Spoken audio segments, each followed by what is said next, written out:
मैं तमाम मुनसिफ लोगों से, इंसाफ पसंद लोगों से ये अपील करूंगा कि वो तारीख की सही सिमत में आए और उस सिमत में आकर इंसाफ पसंद लोगों का साथ दें कि जिनके मुकद्दर में अल्लाह ताला ने फतह लिख दी है। यहूदियों का यह दावा है कि वो इजराइल की रियासत बनाकर दरअसल खुदा के वादे को पूरा कर रहे हैं। ये उनकी आबाई जमीन है जहां वो लौटे हैं और उन्हें यहां पर रियासत कायम करने का मुकम्मल हक है, ये उनका दावा है। आज मैं उस दावे को इंशाअल्लाह आप लोगों के सामने रखूंगा और इस दावे को समझने की कोशिश करूंगा कि इस दावे में कितनी सदाकत है, कहां तक ये क्रेडिबल है और इस दावे में कितनी क्रेडिबिलिटी हो सकती है, ये कितना अपीलिंग है। अफसोस के साथ मुझे कहना पड़ता है कि जो लोग फलस्तीन और इसराइल के मसले पर ज्यादा गहरी नजर नहीं रखते हैं, वो इस बात के कायल हो चले हैं कि शायद यहूदियों का भी इस जमीन के ऊपर कोई हक होगा, इसलिए होना यह चाहिए कि वो और फलस्तीनी दोनों भाई भाई बनकर रहें और एक साथ अच्छे पड़ोसियों की तरह रहें। लेकिन जब हम इस दावे के ऊपर गौर करते हैं यहूदियों के, वो ये कहते हैं कि तौरात में book of Genesis verse number 3 to 5 इसमें अल्लाह ताला ने, खुदा ने हजरत इब्राहिम अलैहिस्सलाम से एक वादा किया है और वो वादा ये है कि इब्राहिम, मैंने ये इलाका जो मिस्र की नहर यानी दरियाए नील से लेकर दरियाए फुरात यानी इराक तक जाता है, ये पूरा का पूरा इलाका इब्राहिम अलैहिस्सलाम मैंने आपकी नस्ल के लिए लिख दिया है। इस दावे की बुनियाद पर यहूदी और सहयूनी आज ये समझते हैं कि फलस्तीन उनका हकीकी वतन है और इस वतन में हुकूमत उनकी होनी चाहिए, चूंकि ये खुदा का वादा है और वो खुदा के वादे को सच्चा करने की कोशिश कर रहे हैं। अगर हम इस दावे को देखें तो इस दावे के दरअसल दो रुख हैं। एक रुख तो है कौमी, यानी यहूदी कौम को उसके आबाई वतन होने की बुनियाद पर यह हक है कि वो यहां पर रियासत की तश्कील करे।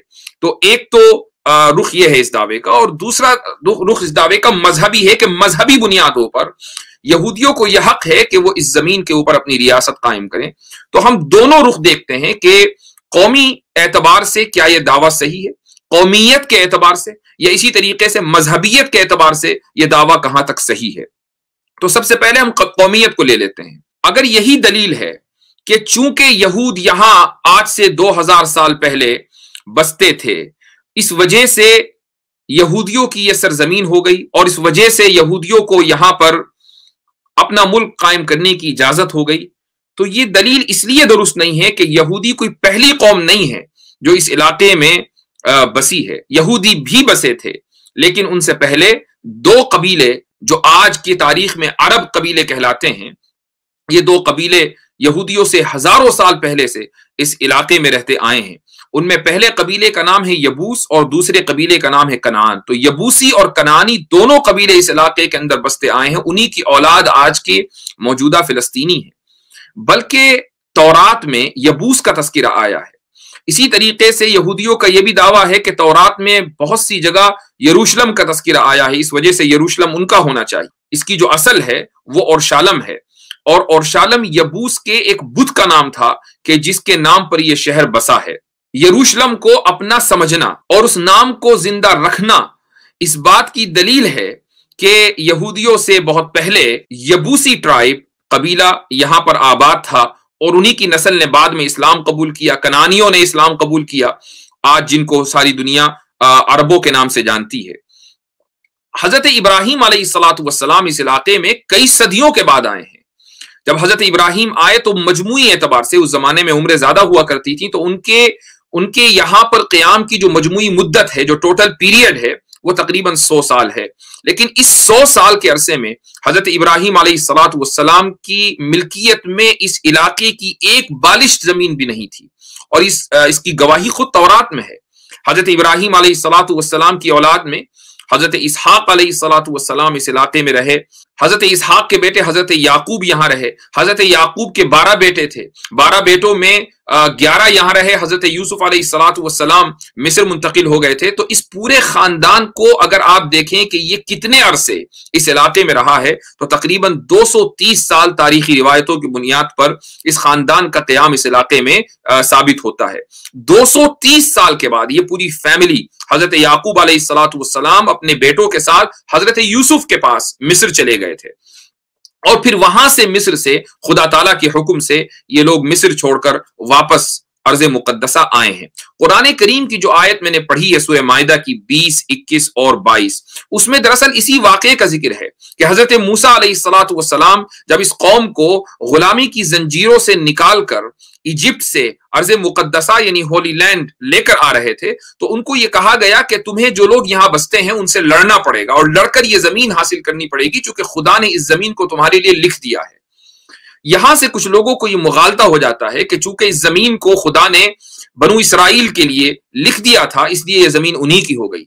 लेकिन कुरान करीम की इसी आयत में साथ में यह भी लिखा हुआ है कि ये जो वादा था ये इस शर्त के साथ मशरूत था, यानी ये कंडीशनल प्रॉमिस था कि तुम्हें ये जमीन लड़कर लेनी पड़ेगी। यहूदियों ने उस जमाने में लड़ने से इनकार कर दिया। कुरान करीम की इसी आयत की गवाही है। उन्होंने कहा कि इस जमीन में तो बड़े ताकतवर लोग रहते हैं, हम इसमें दाखिल नहीं होंगे। ऐसा करें मूसा, आप और आपका रब दोनों जाएं और लड़ें, और जब फतह हो जाए तो हमें बता दीजिएगा।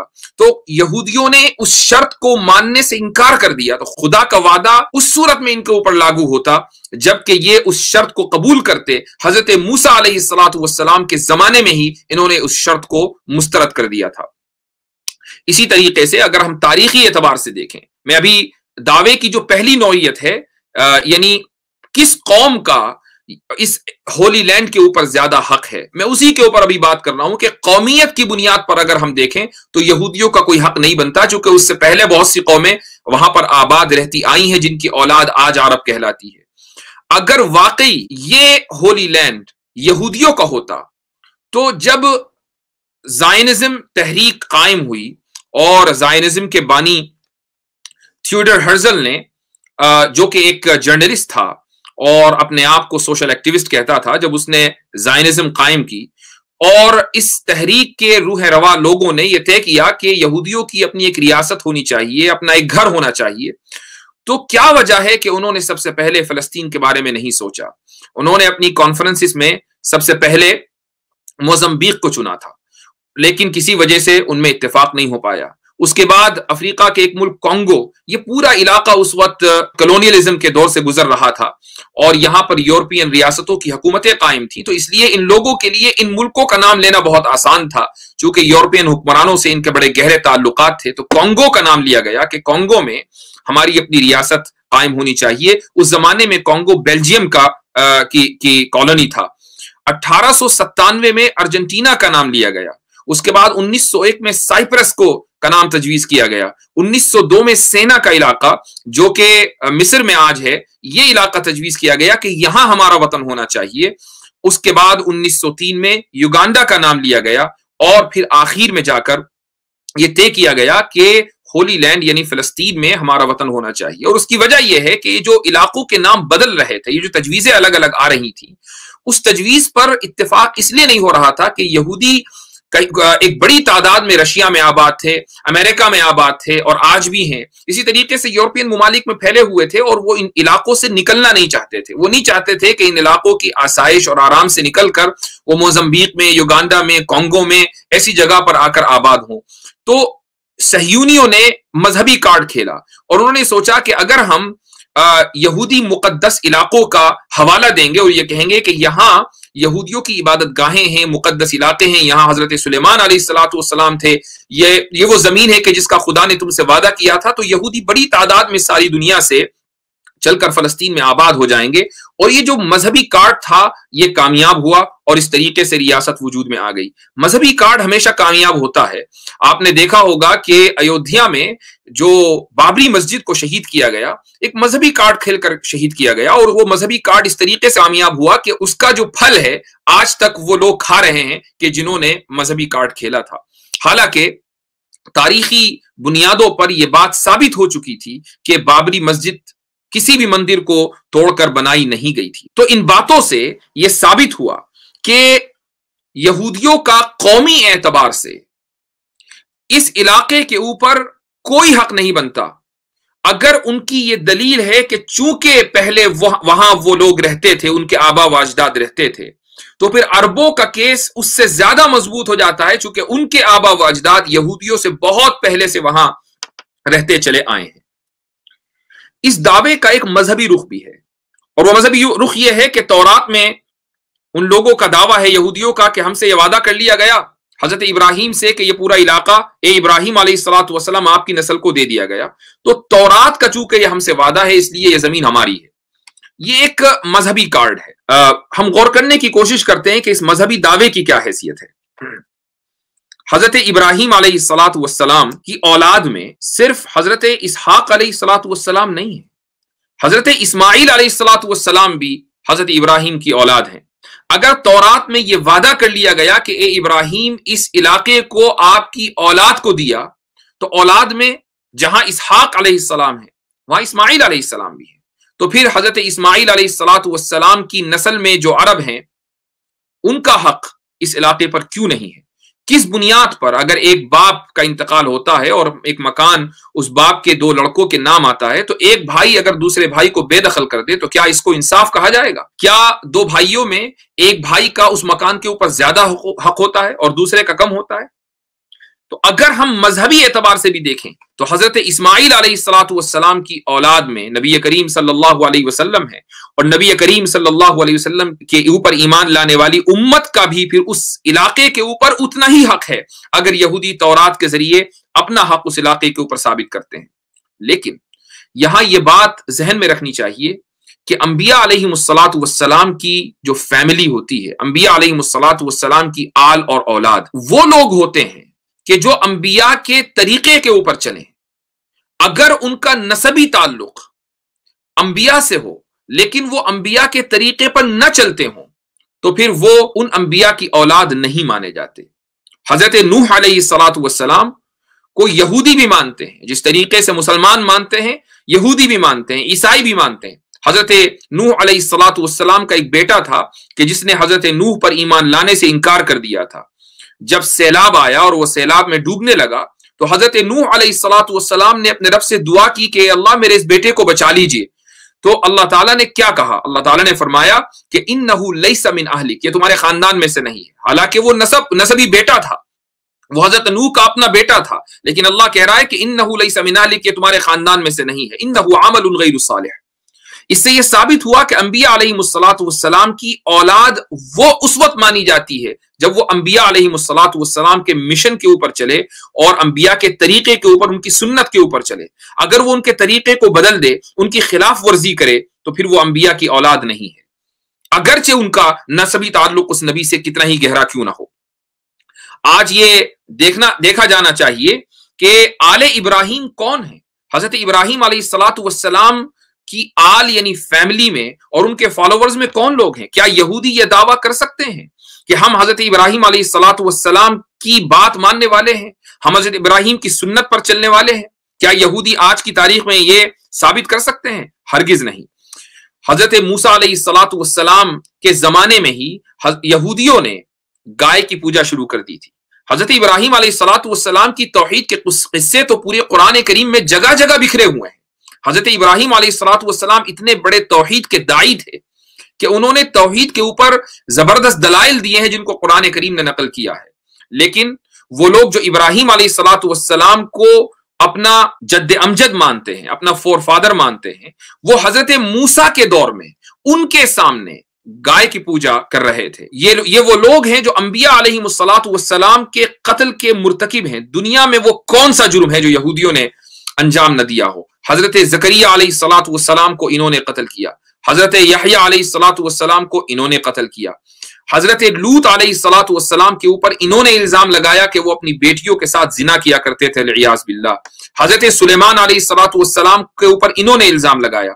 हजरत ईसा अलैहिस्सलातु वस्सलाम को वलदुज़्ज़िना यानी जिना के नतीजे में पैदा होने वाला, ये हजरत ईसा अलैहिस्सलातु वस्सलाम के बारे में लियाज़ बिल्लाह कहा। तो खुद इन हरकतों का एतराफ आज यहूदी करते हैं और उनकी किताबों में ये सारी बातें लिखी हुई हैं। तो किस बुनियाद पर वो कह सकते हैं कि हम हजरत इब्राहिम अलैहिस्सलातु वस्सलाम की आल औलाद में से हैं? अल्लाह ताला को इन तमाम हरकतों का इल्म था, इल्म है, और यही वजह है कि कुरान करीम की एक आयत है, अल्लाह ताला फरमाता है वइज़ इब्तला इब्राहीम रब्बुहु बिकलिमातिन फअतम्महुन, कि इब्राहिम अलैहिस्सलातु वस्सलाम का अल्लाह ताला ने चंद बातों में इम्तिहान लिया, फअतम्महुन, और इब्राहिम अलैहिस्सलातु वस्सलाम ने उस इम्तिहान को कामयाबी के साथ पूरा कर दिया। और उसके बाद फिर अल्लाह ताला ने फरमाया इन्नी जाइलुका लिन्नासी इमामा, कि मैं اے ابراہیم علیہ الصلوۃ والسلام آپ کو لوگوں کا امام بناتا ہوں، آپ کو لوگوں کا لیڈر بناتا ہوں۔ تو حضرت ابراہیم علیہ الصلوۃ والسلام نے یہ فرمایا کہ ومن ذریتی، اے اللہ میری اولاد کو بھی آپ اسی منصب پر فائز کریں، میری اولاد کو بھی آپ لیڈر بنائیں، امام بنائیں۔ تو اللہ تعالیٰ نے فرمایا لا ینال عہد الظالمین، کہ ظالم لوگوں کے لیے میرا وعدہ نہیں ہے۔ اللہ جانتا تھا کہ حضرت ابراہیم علیہ الصلوۃ والسلام کی اولاد میں کچھ لوگ ظالم ہوں گے۔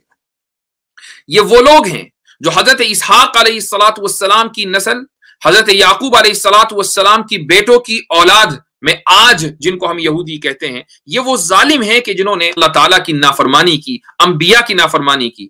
تو پھر کس بنیاد پر وہ اللہ تعالیٰ کے وعدے کے مستحق ہو سکتے ہیں؟ کس بنیاد پر وہ یہ دعویٰ کرتے ہیں کہ یہ ہولی لینڈ ہمارا ہے؟ ہم لوگوں کو یہ ذہن میں رکھنا چاہیے کہ ہمارا یہ ایمان ہے، ہمارا یہ عقیدہ ہے کہ اس کائنات میں الگ الگ دین خدا کی طرف سے نہیں آئے ہیں۔ دین آیا ہے تو ایک آیا ہے، ان الدین عند اللہ الاسلام۔ حضرت آدم علیہ الصلوۃ والسلام سے لے کر نبی کریم صلی اللہ علیہ وسلم تک دین صرف ایک رہا ہے، اور وہ ہے اسلام۔ ہاں شریعتیں الگ الگ رہی ہیں، حضرت نوح کی شریعت الگ تھی، حضرت ابراہیم کی شریعت الگ تھی، حضرت موسیٰ علیہ الصلوۃ والسلام کی شریعت الگ تھی، حضرت عیسیٰ علیہ الصلوۃ والسلام کی شریعت الگ تھی، نبی کریم صلی اللہ علیہ وسلم کی شریعت الگ ہے۔ شریعتوں کا اختلاف ہے لیکن بنیاد میں کوئی اختلاف نہیں ہے۔ تمام انبیاء مسلمان تھے اور انہوں نے اسلام کی دعوت دی ہے۔ قرآن کریم نے اسی حقیقت کو بیان کیا ہے۔ اللہ تعالیٰ فرماتا ہے ما کان ابراہیم یہودیا ولا نصرانیا، کہ ابراہیم علیہ الصلوۃ والسلام نہ یہودی تھے نہ نصرانی تھے، ولکن کان حنیفا مسلما۔ تو ابراہیم علیہ الصلوۃ والسلام کے یہودی اور نصرانی ہونے کا انکار قرآن کریم میں واضح انداز پر لکھا ہوا ملتا ہے۔ یہی وجہ ہے کہ جب حضرت عیسیٰ علیہ الصلوۃ والسلام اس دنیا میں تشریف نہیں لائے تھے، اس سے پہلے وہ یہودی کہ جنہوں نے تورات کو ڈسٹورٹ نہیں کیا تھا، تحریف نہیں کی تھی، وہ مسلمان تھے۔ حضرت عیسیٰ علیہ الصلوۃ والسلام جب دنیا میں تشریف لائے اور نبی بنے تو حضرت عیسیٰ علیہ الصلوۃ والسلام کے ماننے والے مسلمان کہلائے، جب تک انہوں نے انجیل میں کوئی ڈسٹورشن اور تحریف نہیں کی۔ اس کے بعد پھر نبی کریم صلی اللہ علیہ وسلم نبی بنے، آپ کی بعثت ہوئی تو آپ کے ماننے والے مسلمان کہلائے۔ آج کی تاریخ میں اگر ہم یہ دیکھیں کہ حضرت ابراہیم کو سب سے زیادہ کون مانتا ہے، بات نسبی تعلق کی نہیں ہے، بات دینی تعلق کی ہے کہ حضرت ابراہیم کی سنت کے اوپر آج کی تاریخ میں کون سب سے زیادہ چلتا ہے۔ آپ اسلام میں دیکھیں، ہماری شریعت، نبی کریم صلی اللہ علیہ وسلم کی شریعت میں دیکھیں کہ حج کا ایک ایک رکن حضرت ابراہیم علیہ الصلوۃ والسلام کی یادگار ہے۔ وہ مینا گئے تو مسلمان مینا جاتے ہیں، انہوں نے طواف کیا تو مسلمان طواف کرتے ہیں، وہ عرفات گئے تو مسلمان عرفات جاتے ہیں، وہ مزدلفہ میں ٹھہرے تو مسلمان مزدلفہ میں جاتے ہیں، انہوں نے احرام باندھا تو مسلمان احرام باندھتے ہیں، انہوں نے حج کا اعلان کیا۔ دنیا کے لیے ہر ایک مسلمان کی یہ تمنا ہوتی ہے کہ کسی طریقے سے وہ اپنی زندگی میں ایک بار حج کر لے۔ یہ ابراہیم علیہ الصلوۃ والسلام کی دعا اور دعوت کا نتیجہ تھا۔ یہ اس اعلان پر لبیک مسلمان کہتے ہیں کہ جو ابراہیم علیہ الصلوۃ والسلام نے صدیوں پہلے کیا تھا۔ آپ عید الاضحیٰ دیکھیں کہ جو مسلمان حج کے لیے نہیں جاتے، عید الاضحیٰ وہ اپنے گھروں میں مناتے ہیں، قربانی کرتے ہیں۔ یہودیوں کے یہاں بھی قربانی تھی، لیکن حضرت عیسیٰ علیہ الصلوۃ والسلام کے 70 سال کے بعد جب رومنز نے فلسطین کے اوپر قبضہ کیا، اس وقت سے یہودیوں نے قربانی کو ترک کر دیا۔ مسلمانوں کے یہاں قربانی کبھی ترک نہیں ہوئی۔ وہ عید الاضحیٰ کے موقع کے اوپر ہر سال پوری دنیا میں حضرت ابراہیم علیہ الصلوۃ والسلام کی سنت کو زندہ کرتے ہیں۔ اسی طریقے سے ہماری تو نماز بھی حضرت ابراہیم علیہ الصلوۃ والسلام پر درود بھیجے بغیر ناقص رہتی ہے۔ ہم ہر نماز میں جب بیٹھتے ہیں سلام پھیرنے سے پہلے حضرت ابراہیم علیہ الصلوۃ والسلام پر بھی درود بھیجتے ہیں اور نبی کریم صلی اللہ علیہ وسلم پر بھی درود بھیجتے ہیں۔ تو مسلمانوں سے زیادہ آج کی تاریخ میں نبی کریم صلی اللہ علیہ وسلم کی بعثت کے بعد سے لے کر آج تک اور قیامت تک حضرت ابراہیم علیہ الصلوۃ والسلام کی اتباع کرنے والا کوئی دوسرا نہیں ملے گا۔ اگر حضرت ابراہیم کی کوئی قوم اتباع کرتی ہے تو وہ مسلمان ہے۔ اس اعتبار سے مسلمان حضرت ابراہیم علیہ الصلوۃ والسلام کے وارث ہیں۔ یہی وجہ ہے کہ قرآن کریم میں ارشاد ہے، اللہ تعالیٰ فرماتا ہے کہ ان اول الناس بابراہیم للذین اتبعوہ وہذا النبی والذین آمنوا، کہ حضرت ابراہیم سے جو سب سے قریبی تعلق ہے وہ کن لوگوں کا ہے؟ وہ للذین اتبعوہ، ان لوگوں کا ہے کہ جو حضرت ابراہیم کی اتباع کرتے ہیں، ان کو فالو کرتے ہیں، اور اس کے بعد اللہ تعالیٰ نے پوائنٹ آؤٹ کر دیا کہ یہ نبی یعنی نبی کریم صلی اللہ علیہ وسلم حضرت ابراہیم کی اتباع کرتے ہیں، والذین آمنوا، اور حضرت نبی کریم صلی اللہ علیہ وسلم پر ایمان لانے والے حضرت ابراہیم کی اتباع کرتے ہیں۔ تو حضرت ابراہیم سے سب سے گہرا تعلق نبی کریم صلی اللہ علیہ وسلم اور آپ کے ماننے والوں یعنی مؤمنین کا ہے۔ ایک اور آیت میں اللہ تعالیٰ فرماتے ہیں وَلَقَدْ كَتَبْنَا فِي الزَّبُورِ مِن بَعْدِ الذِّكْرِ أَنَّ الْأَرْضَ يَرِثُهَا عِبَادِيَ الصَّالِحُونَ، کہ ہم نے زبور میں لکھ دیا تھا، آج اولڈ ٹیسٹمنٹ کا وہ حصہ ہے، اس میں لکھ دیا تھا کہ اس زمین کے وارث میرے نیک بندے ہوں گے۔ اور نیک بندے کون ہیں؟ نیک بندے وہ ہیں جو نبی کریم صلی اللہ علیہ وسلم کے اوپر ایمان لائے اور آپ صلی اللہ علیہ وسلم کے ذریعے حضرت ابراہیم علیہ السلام کی سنتوں کو انہوں نے جانا، پہچانا اور ان کے اوپر عمل کیا۔ قرآن کریم کی یہ آیتیں اس بات کی واضح دلیل ہیں کہ اگر اللہ تعالیٰ نے اس ہولی لینڈ کا ابراہیم علیہ السلام سے وعدہ کیا تھا تو پھر حضرت ابراہیم علیہ السلام کی جو ذریت ہے، وہ ذریت کہ جو حضرت ابراہیم کی سنت کو آج زندہ کیے ہوئے ہے، نسبی تعلق کی بات نہیں ہو رہی ہے، نسبی تعلق پر بھی بات کرنی ہے تو حضرت اسماعیل سے نسبی تعلق ثابت ہے، تو نسب کے اعتبار سے اور اتباع کے اعتبار سے، فالو کرنے کے اعتبار سے، دونوں اعتبار سے مسلمان اس بات کے حقدار ہیں کہ یہ زمین ان کو ملے خود تورات کی گواہی کے مطابق۔ یہ ساری بات میں اس لیے کہہ رہا ہوں چونکہ ہم یہ دیکھ رہے ہیں کہ کچھ عرصے سے مغربی اور یہودی پروپیگنڈے کی بنیاد پر لوگ یہ سمجھنے لگے کہ بھئی یہ زمین ان کے آبا و اجداد کی تھی، یہ لوٹے ہیں تو ان کو حق ہے یہاں پر ریاست قائم کرنے کا۔ ان تمام دلائل کی بنیاد پر یہ بات ثابت ہو چکی ہے کہ یہودیوں کو نہ تو قومیت کی بنیاد پر وہاں ریاست قائم کرنے کا کوئی حق تھا اور ہے، اور نہ ہی مذہبی بنیاد پر وہاں کوئی ریاست قائم کرنے کا حق ہے۔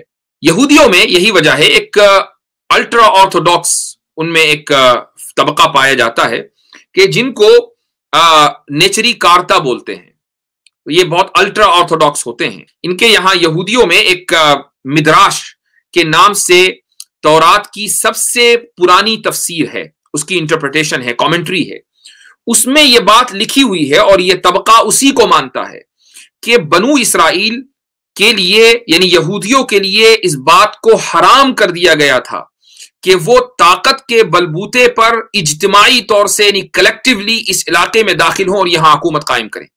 اگر آئندہ کبھی ان کی حکومت قائم ہوگی تو وہ انسانی کوششوں کی بنیاد پر نہیں ہوگی، ورنہ یہودیوں کی مغفرت نہیں ہو سکتی، خدا ان کو معاف نہیں کرے گا۔ ان کی اگر حکومت قائم ہوگی تو وہ سپر نیچرل طریقے سے قائم ہوگی، کبھی بھی وہ انسانی کوششوں کے نتیجے میں قائم نہیں ہو سکتی۔ یہی وجہ ہے کہ 20,000 کے قریب اس وقت اس ناجائز اسرائیلی ریاست میں یہ لوگ آباد ہیں اور یہ کھل کر اپنی اس حکومت کی مخالفت کرتے ہیں، چونکہ ان کے مذہب کے مطابق اور ان کی انٹرپریٹیشن کے مطابق یہ صہیونی ریاست ایک ایلیگل ریاست ہے، ایک ناجائز ریاست ہے۔ تو یہودیوں میں خود اس بات کے اوپر اختلاف ہے اور یہی وجہ ہے کہ وہ فلسطینیوں کے حق کو تسلیم کرتے ہیں۔ پوری دنیا میں وہ جہاں جہاں پائے جاتے ہیں، وہ انگلینڈ میں پائے جاتے ہیں، وہ امریکہ میں پائے جاتے ہیں۔ میں نے ان میں سے بہت سے لوگوں سے ملاقات کی ہے اور ان سے میری گفتگو ہوئی ہے اور انہوں نے مجھے دلائل سے یہ ثابت کیا ہے کہ کیسے فلسطینیوں کا اس علاقے کے اوپر حق ہے اور اسرائیلیوں کا اس علاقے کے اوپر جو قبضہ ہے وہ ناجائز ہے۔ ایک اور بات میں کہنا چاہوں گا اور وہ یہ ہے کہ مغربی دنیا جس نفاق کا اور جس ہپوکریسی کا اس دور میں مظاہرہ کر رہی ہے، شاید ایسا کبھی تاریخ میں کبھی نہ ہوا ہوگا۔ یہ وہ سیولائزیشن ہے کہ جو پوری دنیا میں جمہوریت اور ڈیموکریسی کا نعرہ لگاتی ہے۔ ڈیموکریسی کا مطلب صرف ووٹ ڈالنا نہیں ہوتا، ووٹ تو وہاں بھی ڈلتے ہیں جہاں ڈکٹیٹرشپ ہوتی ہے۔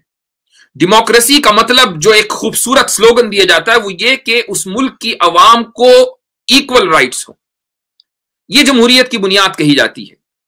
اور ایسی صورت میں جمہوریت کو مقدس بنا کر، ہولی بنا کر پیش کیا جاتا ہے اور اس کے مقابلے میں جتنے بھی موڈ آف گورننس ہیں، جتنے بھی طریقے حکومت ہیں، سب کو مسترد کر دیا جاتا ہے۔ ڈکٹیٹرشپ کو اسی لیے مسترد کیا جاتا ہے، اسی بنیاد پر ویسٹرن سیولائزیشن خلافت کو مسترد کرتی ہے، تھیوکریسی کو مسترد کرتی ہے۔ لیکن جب بات یہودی ریاست کی آتی ہے، جب بات اسرائیل کی آتی ہے تو وہ کہتے ہیں، یہودی کھلم کھلا کہتے ہیں کہ ہم ایک جوش اسٹیٹ ہیں، ہم ایک یہودی ریاست ہیں۔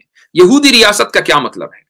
اگر یہودی ریاست کا مطلب یہ ہے کہ ایک مذہبی ریاست ہے تو اسی کو تھیوکریسی کہا جاتا ہے، اور ویسٹرن سٹینڈرڈ کے مطابق تو تھیوکریسی سب سے بڑا جرم ہے۔ لیکن यहूदी अगर वो जुर्म करें तो ये जुर्म नहीं रहता, बल्कि ये मगरिबी दुनिया के लिए कार सवाब बन जाता है। और अगर यहूदी रियासत से मुराद कौमी रियासत है कि ये रियासत सिर्फ एक खास कौम के लिए होगी और दूसरी कौम अगर इस इलाके के अंदर बसेगी तो वो सेकंड क्लास सिटीजन होगी, इसी को अपार्थाइड कहा जाता है। अपार्थाइड क्या है? यानी नस्ल और रंग की बुनियाद पर हुकूमत का क़याम। नेल्सन मंडेला ने जो साउथ अफ्रीका में गोरों के खिलाफ जिद्दोजहद की थी, महाज कायम किया था और पूरी जिंदगी उन्होंने वक्फ कर दी थी अपने मुल्क को आजाद कराने में, वहां क्या होता था? उन्होंने साउथ अफ्रीका में इसलिए जद्दोजहद की गोरों के खिलाफ क्योंकि गोरों ने एक नस्ली रियासत वहां कायम की हुई थी। जो हुकूक गोरों के थे वो कालों के नहीं थे। सारी दुनिया ने नेल्सन मंडेला की तारीफ की, सारी दुनिया नेल्सन मंडेला के साथ खड़ी हो गई। लेकिन जब वही हरकत यहूदी करते हैं, फलस्तीनियों के खिलाफ करते हैं, फलस्तीनियों के बच्चों को शहीद कर देते हैं, उनके जवानों को बेरोजगार रखते हैं, उनके बूढ़ों को दिन दहाड़े कत्ल कर देते हैं, उनकी औरतों को रेप करते हैं, तो दुनिया खामोश रहती है और मगरिबी मीडिया की जबान से एक लफ्ज फलस्तीनियों के हक में अदा नहीं होता। इसलिए कम से कम मुसलमानों को यह चाहिए कि वो इस बात को जहन में रखें कि फलस्तीन का मसला इस्लाम का मसला है, फलस्तीन का मसला मुसलमान का मसला है। यह मसला सिर्फ इसलिए नहीं है कि नबी करीम सल्लल्लाहु अलैहि वसल्लम ने मेराज के मौके पर वहां नमाज पढ़ी थी, बल्कि इसलिए है कि मुसलमान हजरत इब्राहिम अलैहिस्सलातु वस्सलाम के वारिस हैं और हजरत इब्राहिम अलैहिस्सलातु वस्सलाम से अल्लाह ताला ने यह वादा किया था कि होली लैंड हजरत इब्राहिम के वारिसों को मिलेगी। तो जो हजरत इब्राहिम का हकीकी जानशीन है, यह जमीन भी फिर उसी की है। इसलिए यह मसला दो कौमों का मसला नहीं है। मैंने इसीलिए शुरू में यह बात कही थी कि यह खैर और शर के दरमियान जंग है, यह जुल्म और इंसाफ के दरमियान जंग है। और मुसलमानों को सारी दुनिया के कम से कम ये अवेयरनेस पैदा करनी चाहिए कि वो इंसाफ के साथ खड़े हों और जुल्म को वो दिन रात कंडेम करें। जब तक जालिम को जालिम नहीं कहा जाएगा और उसके हाथ को पकड़कर रोका नहीं जाएगा, वो जुल्म से बाज नहीं आएगा। जहां तक गैर मुस्लिमों की बात है, मैं उनसे भी अपील करना चाहूंगा, महज इसलिए कि एक मसला मुसलमानों का है, आप इसलिए उस मसले में दुश्मनों के साथ खड़े ना हो, बल्कि आप इंसाफ के साथ खड़े हो। आप इस पूरी जो गुफ्तगू ही है उसकी बुनियाद पर देखें कि किस कौम का, किस मजहब के मानने वालों का इस जमीन के ऊपर बुनियादी हक है।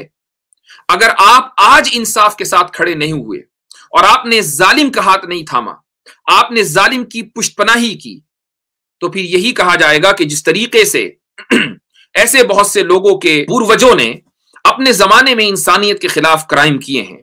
हम जानते हैं कि आर्यंस भारत में बाहर से आए हैं और उन्होंने वहां के भारत के मूल निवासियों को खदेड़ कर अपनी एक छोटी छोटी रियासतें कायम कर ली थी और आज वो धड़ल्ले से ये कहते हैं कि हम यहाँ के हकीकी बाशिंदे हैं।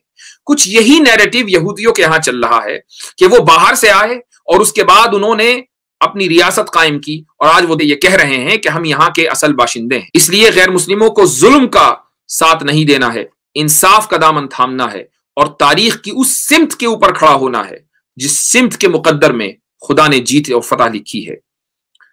दुआ करता हूं कि अल्लाह सुब्हानहू व तआला मजलूम फलस्तीनियों की मदद फरमाए और सारी उम्मत मुस्लिमा को यह समझने की तौफीक अता फरमाए कि मसला फलस्तीन सिर्फ फलस्तीनियों का मसला नहीं है, बल्कि यह पूरी उम्मत मुस्लिमा का और हर मुसलमान का एक जाती मसला है। जज़ाकुमुल्लाहु खैरल जज़ा व आखिरु दावाना अनिल हम्दुलिल्लाहि रब्बिल आलमीन।